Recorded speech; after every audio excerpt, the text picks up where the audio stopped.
자, 안녕하세요. 대표님 잘 지내셨어요? 네, 저도 잘 지냈습니다. 대표님 참 첫 판매 됐다면서 축하드립니다, 대표님. 자, 오늘 다른 게 아니고 오늘 우리가 같이 알아볼 시간들 자면 안 되죠? 네, 자면 안 되죠. 지금 이제 시작하겠습니다. 여러분들 시작할게요. 이런 컨셉 별로요?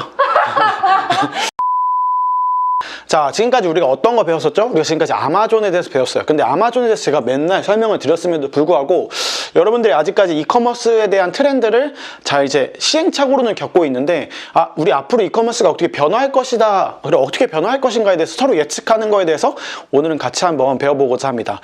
일단 오늘 이번 시간에는 국내 이커머스가 어떻게 변화해 왔는지에 대해서 배우고, 다음 시간에는 그럼 해외 이커머스들은 어떻게 변화해 왔고, 그러면서 그 다음 시간에는 그러면 지금 이 변화하는 트렌드 속에서 내가 가야 되는 마켓플레이스는 어딘가에 대해서 같이 한번 배워보도록 하겠습니다. 일단 여러분들이 이커머스라고 하는데 딱 떠오르는 것들, 이커머스의 역사하면 떠오르는 것들 어떤 게 있나요? 네, 대표님. 네, 그쵸. 옥션, G마켓 그런 게 있죠. 옥션, G마켓. 그렇죠. 11번가 뭐 티몬 이런 것들 많이 떠오르죠. 다 옛날, 뭐 요즘도 있지만 다 이제는 좀 지나간 시절들이 있고, 그리고 최근에 가장 떠오르는 게 어떤 게 있죠?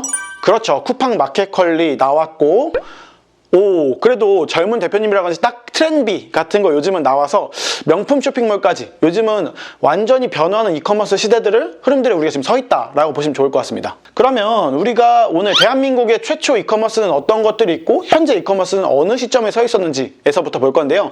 일단 이커머스의 가장 먼저 출발점은 대한민국에서는 1987년도에 시작을 합니다. 여러분들 이커머스라 그러면 어떤 게 여러분들 떠오르십니까?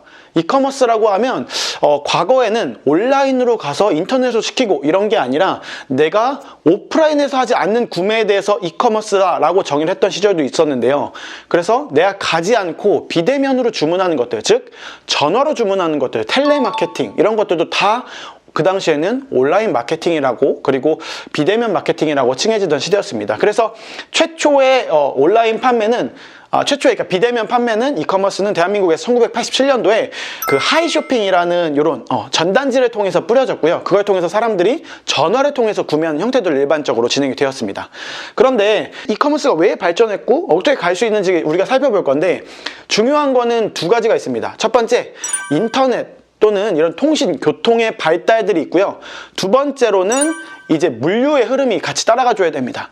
왜냐하면 이커머스라는 것은 결론적으로는 최종적으로 나한테 물건이라는 게 배달돼야 되기 때문에 인터넷과 함께 물류가 발달해야겠죠. 그러면 당연하게도 1987년도에 어떤 곳에서 실제로 또 국가적으로 먼저 진행이 되었냐? 바로 우체국입니다. 여기서 물류가 가장 먼저 나왔기 때문에 대한민국의 첫 번째, 그리고 1번 물류업체인 우체국이라는 곳에서 먼저 잡지, 그리고 카탈로그, 그리고 우편, 전화주문을 통해서 일반적으로 주문을 받기 시작합니다. 자, 그러면서 이제 386 시대, 그리고 586 시대가 들어오면서 슬슬 집에 인터넷이 보급되기 시작했죠. 뭐 개인적인 말씀 좀 드리자면 저희 어머니가 컴공이어서 저희 아파트 전체에서 우리 집에 처음으로 컴퓨터가 있었어요. 편집인가요? 그렇게 되면 이제 넘어가기 시작하죠. 그러면은 최초로 우리나라에 온라인을 통해서 판매된 거, 인터넷, 컴퓨터를 통해서 판매된 게 언제냐? 1996년도에 바로 인터파크라는 것이 등장하기 시작하고요. 인터파크에서 몰앤몰이라는 전략을 통해서 오픈마켓 형태로 그냥 이것저것 다 파는 몰이라는 게 시작되게 됩니다. 그게 이제 586 시대들이 넘어오게 되면서 IMF 전 얘기예요. 1996년도면. 그러면서 그때 이제 롯데 인터넷 백화점이라는 게 생성이 돼서 백화점에서 파는 물건들을 온라인에서 그대로 동일한 가격으로 판매하게 되는 일반 가격 정책을 펼쳐서 판매하게 되는 게 인터파크에서, 그리고 롯데 인터넷 백화점에서 시작된 거고요. 그리고 나서 1997년도에 이제 IMF가 오기 시작하지만 그럼에도 불구하고 1998년도에 이제 예스24 에서 처음으로 인터넷 24시간 서점이라는 개념을 가지고 책을 판매하기 시작하고요. 그리고 옥션이라는 게 나와서 1998년도에 인터넷 경매하는 시스템. 자, 인터넷 경매라면 여러분들 어떤 게 떠오르시나요? 자, 내가 무언가 팔고 싶은데 이런 걸 가장 최고 가격을 어떻게 받을 수 있을까? 옥션이구나 라는 개념을 정립해주게 되는 게 바로 인터넷 쇼핑몰 옥션이 대한민국에서 처음으로 한 일이죠. 자, 그런데 요게 이렇게까지 발전할 수 있었던 거는 이제 1996년도부터 해서 2000년대까지 그리고 2000년 초반대만 해도 계속해서 정부 주도적으로 이제 PC, 국민 PC를 보급하는 활동들을 시작합니다. 그래서 막 천리안 그런 시대들이 지금 이때 지나가고 있는 거예요. 그러면서 초고속 인터넷망들을 요거 2000년대까지 계속해서 정부가 주입하고 있다. 계속해서 인터넷 망을 늘리고 있다라고 보시면 좋습니다. 자, 그런데 아까 제가 말씀드릴 때 어떤 말씀 드렸었어요? 인터넷만 발전이 된다고 해서 이커머스가 발전할 수 없다. 이커머스는 두 가지 트랙이 같이 가야 되는데 인터넷과 물류 시스템이 같이 가야 된다라고 말씀드렸습니다. 그러면서 옥션이라는 대사가 대박이 나기 시작하고 예스24가 생각보다 서점이 인터넷에 하니까 대박이 나네? 라는 것들을 받아들이면서 바로 구스닥이라고 많이 부르는 건데 지금은 G마켓이라고 부르지만 최초로 나왔을 땐 구스닥이라는 G마켓이 이때 2000년도에 등장을 하기 시작합니다. 자, 그러면서 2000년도에 정말 종합 쇼핑몰 시대가 열렸다고 해도 과언이 아닌데요. 2003년도에 어떤 일들이 벌어지냐면 카페24가 등장을 하기 시작하면서 2000년도에 이제는 일반적으로 자사몰의 솔루션들을 좀 등장하기 시작하죠. 그래서 카페24 굉장히 큰 열을 합니다.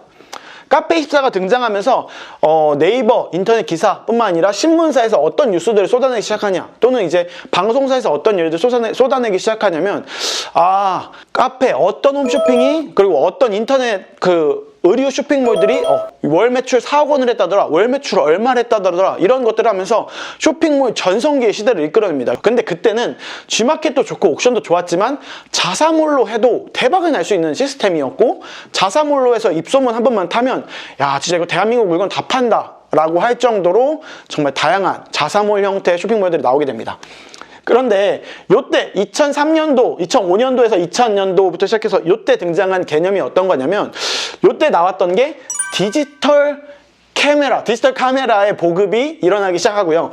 디지털 카메라가 나오기 시작하면서 일반인들도 사진을 전자 형태로 찍게 되는 형태들이 나오게 되죠.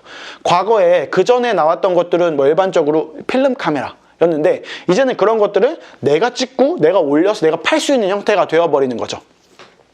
그래서 요 당시에 전자카메라라는 걸 통해서 굉장히 많은 인터넷 보급이 확산이 되면서 같이 인터넷 보급률하고 같이 상승하는 게 자사몰의 형태였다 라고 봐주시면 좋을 것 같은데요. 자, 그러면 2000년도 이제 2000년도 중반쯤 이제 넘어가기 시작하면 2005년도에 네이버 쇼핑이 나옵니다. N쇼핑이라고 보죠. N쇼핑은 사실은 2000년도에 나오긴 했는데 2000년도에 나왔을 때는 그렇게 큰 파급력이 없었습니다. 자, 그러다가 2005년도부터 확 성장하기 시작하는데 요때 2005년도에 이제 지식 쇼핑 네이버는 최저가 개념을 정립해 놓는 게 바로 2005년도죠. 자, 그런데 네이버가 어떻게 이것을 가능하게 했을까요? 여기에서 같이 따라오는 친구가 대한통운이 대한민국에서 어떤 일을 했냐 이커머스계에서 택배는 2,500원입니다 고객님. 자, 이전에 옥션 있을 때 요때도 대한통운 있었고 이때도 우체국 택배 다 있었어요. 그런데 중요한 것은 택배는 2,500원입니다 라고 정립을 하게 되는 게 바로 대한통운이 하는 일이죠. 그래서 인터넷은 싸고 인터넷은 택배가 2,500원 밖에 안 해. 그러면서 사람들이 생각하게 됐죠. 요 정도 가격대면 인터넷에서 하면 2,500원 더 해도 그래도 인터넷에서 쌀 것 같은데 라는 개념이 정립된 게 2005년도. 근데 요때까지만 해도 굉장히 집에 이제 컴퓨터가 막 붐을 일으키기 시작하죠. 그쵸?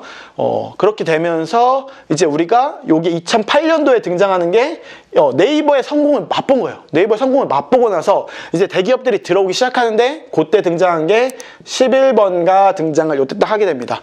그래서 2008년도에 옥션 G마켓 11번가가 종합 쇼핑몰로서 이제 온라인 플랫폼 생태계를 완벽하게 갖추게 되는 형태가 되는 거죠. 그래서 네이버가 인터넷은 싸다라는 개념을 정립했고 11번가가 온라인 플랫폼 대기업계의 문화를 정립했다라고 봐주시면 좋고요. 뭉치면 싸다라는 소셜 커머스가 등장을 하는데 소셜 커머스가 대표적인 대한민국에는 티몬, 쿠팡 이런 것들이 그 당시에는 소셜 커머스라는 형태들로 나오게 됩니다. 그래서 뭉치면 싸. 야 이거 혼자 사면 비싼데 우리가 다 같이 뭉쳐가지고 싸면 싸다라는 공동구매의 개념을 좀 가지게 되는 소셜 커머스가 티몬이라는 게 여기서 등장하죠. 티몬. 그래서 티몬이 아주 승승장구를 하면서 이거 네이버보다 티몬에 가서 사면 싸대. 야, 이거 티몬에서 핫딜한데, 티몬에서 반짝딜한데, 이런 것들이 유행하기 시작하면서 온라인 생태계의 전성기를 이끌어오게 됩니다. 그런데 요 티몬이 2010년도에 나왔을 때 요때 또 살짝 큰 변화가 하나 있는데 2009년, 사실 외국 기준으로 따지면 2007년이긴 한데요. 요때 애플의 아이폰이 발표되게 됩니다. 그러면서 스마트폰계에 뭔가 뒤흔들림이 좀 생기고, 요때부터 시작해서 이제 대한민국 2009년도부터 아이폰이 들어오셨다고 보시면 좋을 것 같습니다. 근데 요때 물류를 혁신하는 기업이 하나가 나오죠. 요때 쿠팡이라는 기업, 물론 과거에도 있었어요. 그러면서 이제 쿠팡이라는 기업이 여기서 이제 로켓 배송을 2014년도에 처음으로 선보이게 됩니다. 그래서 인터넷은 다 좋은데 배송이 늦게 오네? 라는 것들을 이제 습득하기 시작하면서, 우리는 물류를 혁신하는 기업이 될 거야. 이커머스를 혁신하기보다 우리는 물류를 혁신하는 기업이 될 거야. 라고 하면서 쿠팡이 당일 발송 또는 이길 발송 또는 몇 시간 안에 발송을 해주는 시스템들을 로켓 배송을 통해서 정립하게 되는 거죠. 자, 그러면서 이제 쭉쭉 나오게 되는 게 2016년도에 이제 정말로 여러분들 정보의 혁신이 일어나는 바로 유튜브가 대한민국에 정식으로 이제 사람들한테 인정받기 시작하고 사람들이 유튜브에 대해서 얘기하기 시작합니다. 16년도부터는 이 속도가 너무나도 빨라지게 됩니다. 16년도부터 본격적으로 사람들이 스마트폰에서 이제 유튜브라는 걸 시청하게 되면서 사람들이 정말 이렇게 창업하는 거구나, 저렇게 창업하는 거구나 라는 것들을 보게 되고, 이때부터 위탁 배송의 개념이 조금 정립되게 됩니다. 그래서 그 당시에 주목받았던 쇼핑몰이 어떤 거냐, 도매국 이런 도매 사이트, 이런 것들을 통해서 위탁의 개념, 그리고 창고를 이제 더 이상 나한테 창고를 두는 게 아니라 3PL 창고들을 두기 시작하면서 조금씩 제대로 뻗쳐나가기 시작한 게 저는 2016년도쯤부터 라고 생각을 합니다. 그런데 그러한 모든 변화들, 이러한 모든 노하우들이 어떻게 나오게 되고 정립되게 됐냐? 바로 유튜브로부터 정보들이 풀리기 시작하면서 이런 것들이 나왔다. 그전에는 이제 정보를 간간히 얻을 수 있는 정보들이었어요, 사실은. 근데 이제는 좀 그런 것들을 유튜브를 통해서 그냥 사실 자기 전에 누워가지고만 10분, 20분 보는 걸로도 이러한 정보들을 다 얻을 수 있다. 이런 시대가 되었다라는 거죠. 그러면서 이제 17년도에 나오게 되는 게 바로 카카오 스토어가 나오기 시작을 했고요. 이 카카오 스토어가 나오기 시작하면서 이제는 SNS로 선물을 주고받고 하는 시대가 돼서 기프티콘이라는 개념도 정립이 됐고요. 그런데 이제 쿠팡까지 나왔어요. 이제 배송도 다 정립이 됐고 인터넷 싸게 나온 것도 맞고 쿠팡에서 이런 것도 나왔어요. 그러면 배송도 혁신이 됐고 인터넷도 혁신이 다 됐어. 그러면 여기서 이제 나올 수 있는 형태들이 어떤 것들이 있느냐라고 보통 많이들 물음표를 치시는데, 요때 지금 나오고 있는 거를 보시면 대한민국이 사실 전 세계 이커머스 지금은 이끈다고 해도 과언이 아닌데, 요때는 지금부터는 이제는 특화된 쇼핑몰들이 나오기 시작합니다.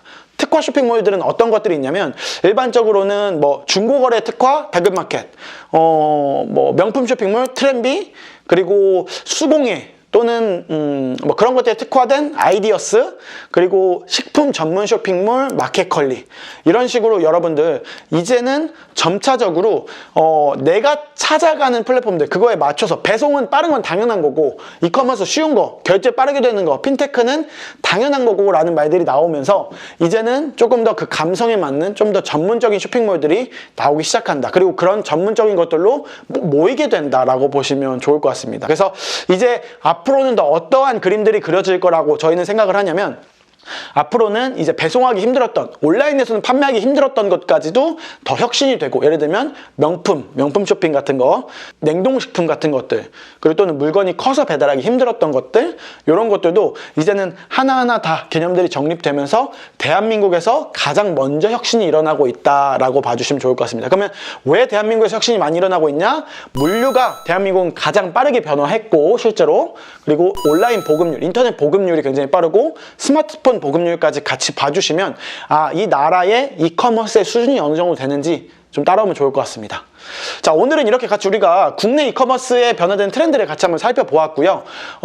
다음 시간에는 우리가 이거에 맞춰서 그러면 글로벌 시장은 어떻게 변화했는지, 솔직히 말하면 대한민국 모든 쇼핑몰들은 미국에 있는, 그리고 해외에 있는 다른 국가들 거를 그대로 베꼈다고 해도 과언이 아닙니다. 그래서 정말 사실 그대로 외국에서 성공 사례들을 우리가 끌고 와서 대한민국에서 현재 실행이 되고 있다라고 봐주시면 좋을 것 같고요. 그런 것들에 대해서 글로벌 이커머스 트렌드를 지금 지금까지는 우리가 따라왔지만 이제 대한민국이 이제는 글로벌 이커머스 트렌드를 선도하고 있다라고 봐주시는 것들. 그래서 다음 시간에는 우리가 이제 아마존, 그리고 이베이, 쇼피파이, 쇼피, 뭐 라쿠텐, 큐텐, 정말 다양한 글로벌 셀링하는 역사에 대해서도 같이 짚어보면서 좀 살펴보는 시간을 가졌으면 좋겠습니다.